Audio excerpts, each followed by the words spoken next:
Now, here's your Storm Tracker weather forecast with meteorologist Ed McIntosh. Welcome back. We usually start off with a weather picture, so how about a weatherman picture for tonight? Bob McGuire doing very well and back home and recuperating.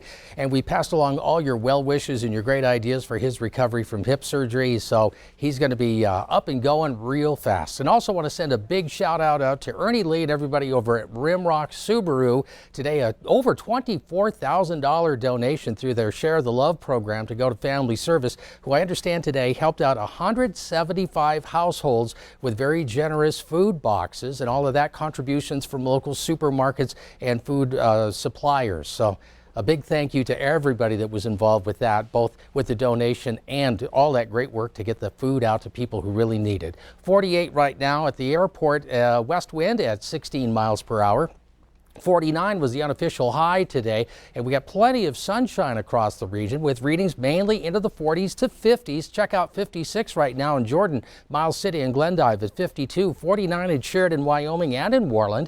Livingston, you're sitting at 42, 43 in Cody, and the winds not nearly as much of a factor this afternoon than they were yesterday. They've started to ease up a little bit. It's still a little breezy, and some of this wind is going to continue as we start heading into tomorrow as well, and actually increase a little bit down the East Mountain slopes. Now, as we talked about yesterday, there's been some persistent showers in western Montana, and this could affect areas, especially as we start looking into the mountains to the west of Billings this evening. The real weather focus tonight heading into tomorrow is going to be this area through the central portion of the country. Very strong storms, tornadoes, large hail, very strong winds could develop in this area all the way from Kansas extending over towards the Midwest. And we just kind of skimming right past the edge of that, so it could produce a few clouds in southeastern Montana. Otherwise, we're mainly going to be dealing with how warm will it get tomorrow. Temperatures today did start to warm up a little bit compared to yesterday.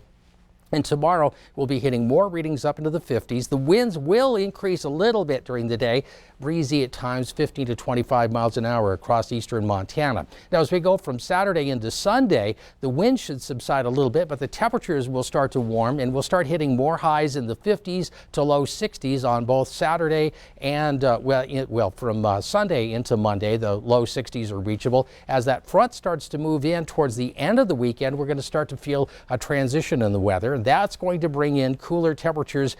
Likely we'll see that transition happening during the day on Tuesday, bringing in areas of rain and snow showers, and that cooler air will continue to punch in along with it. That's going to hang around a little bit next week. Exactly how cool, we're going to be tracking that for you through the weekend. We'll have updates, of course, on Saturday and Sunday. But for tonight, we'll be looking at temperatures mainly in the 20s to 30s, partly to mostly clear, a little breezy in the mountain foothills. Tomorrow, we'll look for temperatures to be mainly into the 40s to mid 50s, upper 50s possible across the eastern plains, with some of that wind in the mix, about 15 to 25 miles an hour. Stronger winds in the mountain foothills, those usually wind-prone areas from Livingston up towards Big Timber and Harleton.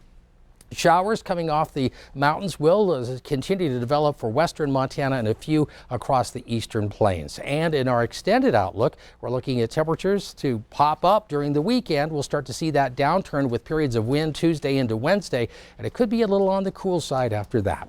Back to you, Janelle.